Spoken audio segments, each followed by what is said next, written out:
Assalamualaikum warahmatullahi wabarakatuh.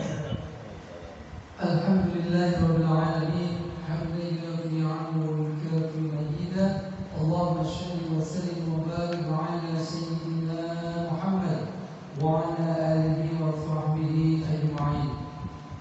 Allahumma inna nas'aluka 'ilman nafi'an wa nas'aluka 'amalan mutaqabbalan. Allahumma rabbana zidna ilman nafi'an warzuqna fahma. Rabbi shrah li sadri wa yassir li amri wahlul 'uqdatam min lisani yafqahu qawli. Amma ba'd. Syukur alhamdulillah senantiasa kita panjatkan kepada Allah Subhanahu wa taala atas karunia dan nikmatnya, terutama nikmat iman dan Islam, nikmat sehat walafiat, nikmat panjang umur, juga nikmat kesebaran, sehingga pada pagi hari ini kita masih dapat menunaikan kewajiban kita, yaitu sholat subuh secara berjamaah yang telah kita laksanakan, dan akan kita lanjutkan dengan kajian. Salawat sering salam dan berkah kita sanjungkan kepada baginda kita Nabi besar Muhammad sallallahu alaihi wasallam, keluarga, sahabat, serta umat Islam yang istiqomah dengan sunnah-sunnahnya.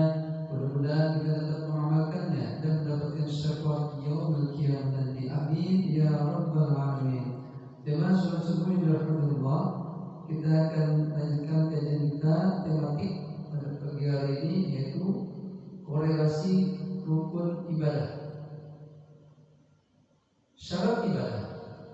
Ibadah seseorang tidaklah akan diterima oleh Allah Subhanahu wa taala kecuali jika terpenuhi dua syarat.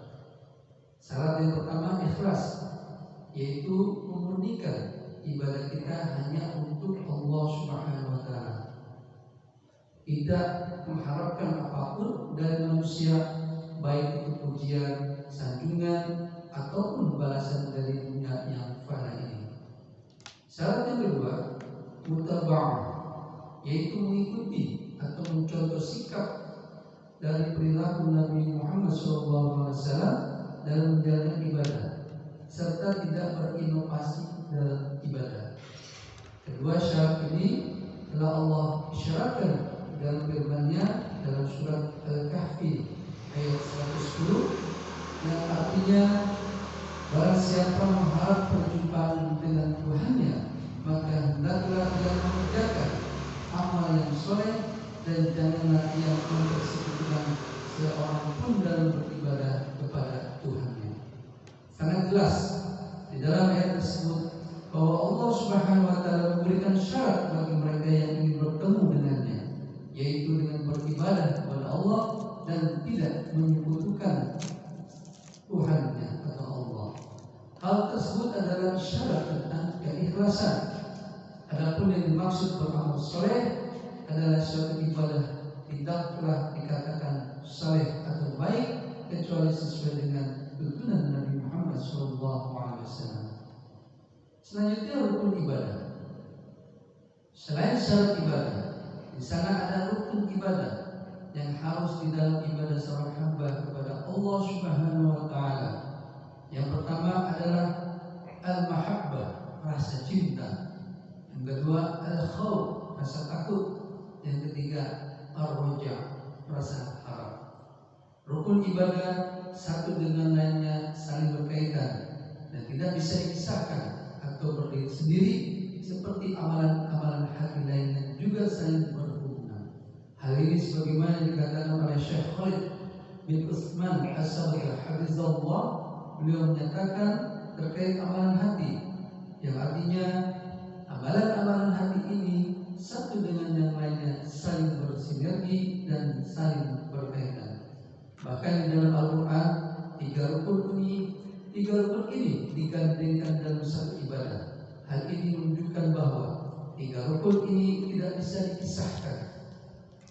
Dalam Quran surat Al-Anbiya ayat 90 yang artinya, sesungguhnya mereka adalah orang-orang yang selalu bersegera dalam mengerjakan perbuatan-perbuatan yang baik, dan mereka berdoa kepada kami dengan harap dan cemas, dan mereka adalah orang-orang yang khusyuk kepada kami. Tiga rukun ibadah ini harus saling berkorelasi terus ketika seorang hamba menjalankan ibadah kepada Allah. Dan apabila salah satunya tidak ada, maka akan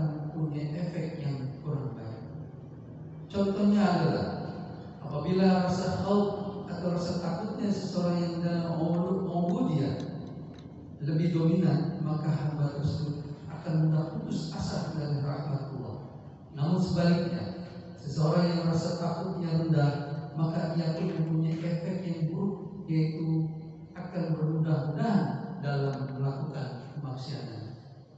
Contohnya juga adalah apabila rasa rojak atau harapan kepada Allah SWT lebih dominan, maka dia akan mudah untuk bermaksiat kepadanya dan suka menunda tobat. Sebaliknya, apabila rasa harapnya berkurang, maka dia akan mudah putus asa dari mendapatkan rahmat dan ampunan Allah Ta'ala. Begitu pula dengan rukun yang satunya, yaitu mahabbah, harus bersinergi dengan rukun yang lain, karena ia pun penyeimbang dari rukun-rukun yang ada. Bahkan mahabbah atau cinta adalah roh dari penggerak suatu ibadah. Walaupun demikian, ia tetap membutuhkan dua rukun ibadah yang lain.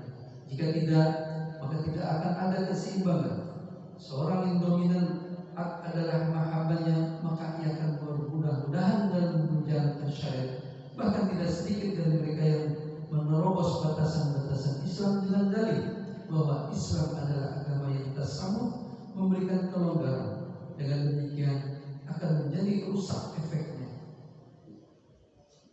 Ibnu Qayyim rahimahullah menyatakan, yang artinya al-mahabbah, rasa cinta yang tidak dibarengi dengan rasa khauf atau rasa takut, maka sesungguhnya ia tidak akan bermanfaat untuk pelakunya, bahkan mampu memberikan kemudaratan kepadanya. Para ulama mengibaratkan tiga rukun ini bagaikan seekor burung. Mahabbah itu bagaikan kepalanya, adapun khauf dan raja itu bagaikan kedua sayapnya. Satu dengan yang lainnya saling membutuhkan untuk mampu terbang ke angkasa. Begitu juga ibadah membutuhkan tiga rukun itu agar mampu diterima di sisi Allah Subhanahu wa Ta'ala.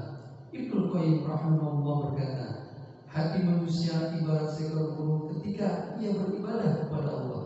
Mahabbah bagaikan kepalanya, khauf dan raja bagaikan kedua sayapnya. Rukun-rukun ibadah ini apabila tidak saling menguatkan ataupun bahkan mengambil salah satunya saja dan meninggalkan rukun yang lain, maka akan memiliki efek yang tidak baik.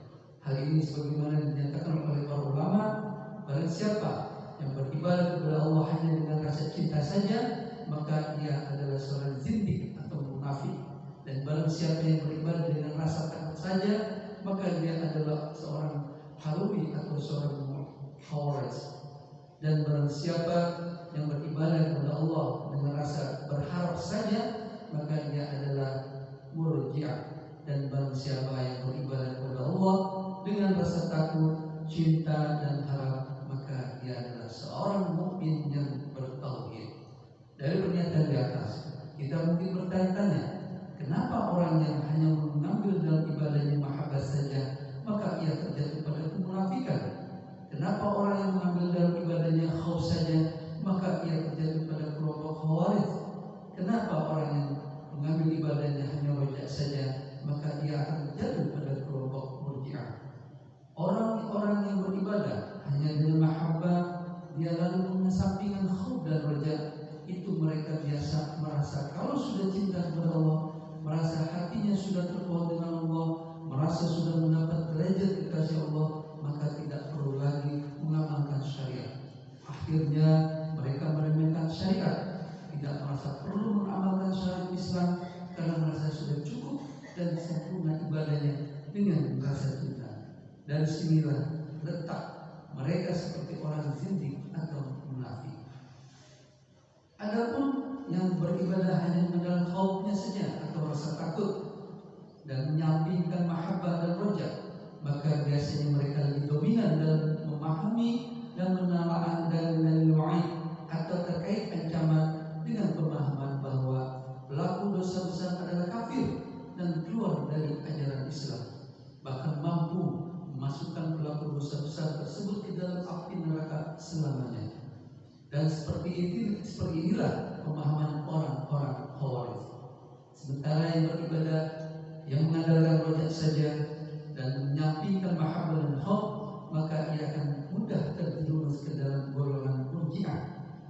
Karena orang Murji'ah adalah orang yang berlebihan dalam mempelajari dalil-dalil wahid dan ganjaran pahala dalam agama Islam. Karena tidak diimbangi dengan rukun yang lain, maka banyak di antara mereka yang meyakini pelaku dosa itu imannya tidak berkurang sama sekali. Oleh karena itu, marilah kita senantiasa memperbaiki hati kita agar menjadi hamba Allah yang lebih baik. Tentunya dengan tema pada pagi hari ini, mudah-mudahan kita dapat merenungi dan meresapi bahwa di dalam menjalankan ibadah kita ini ada korelasinya atau hubungan rukun ibadah. Bahkan disebutkan tadi syarat ibadah juga kita harus ketahui, di mana ada dua syarat ibadah. Yang pertama adalah ikhlas, dan yang kedua yaitu mutaba'ah atau mencontoh sikap dan perilaku Nabi Muhammad SAW. Kemudian dilanjutkan dengan pembahasan ini, selain syarat ibadah ada rukun ibadah, di mana rukun ibadah itu ada tiga. Yang pertama ada rasa mahabbah, yang kedua ada rasa al-khauf atau rasa takut, dan yang ketiga ada rasa roja, berharap atas rahmat Allah. Tentunya ketiga rukun ini harus saling terkait, tidak boleh dipisahkan, karena kalau dia berjalan hanya salah satu daripada tiga rukun ini, maka dampaknya pun juga kurang baik dalam mengamalkan kehidupan kita sehari-hari. Mudah-mudahan pembahasan pada pagi hari ini dapat menambah pengetahuan kita dan tentunya meningkatkan keimanan kita kepada Allah Subhanahu wa taala sesuai dengan tuntunan baginda Nabi Muhammad SAW, dan juga bermanfaat bagi kita semua, baik mendengarkannya terutama bagi saya pribadi, dan insya Allah senantiasa kami diberikan istiqomah untuk menyampaikan kajian-kajian yang sifatnya sebagai bentuk dakwah kami, dan tentunya masih banyak hal yang perlu dibahas lebih detail lagi. Tentunya ini membutuhkan waktu yang cukup panjang, dan kalaupun waktu yang cukup panjang pun juga harus membutuhkan guru atau yang paling paham ilmunya daripada ilmu yang kita dengarkan ini. Mohon maaf atas segala kekurangannya.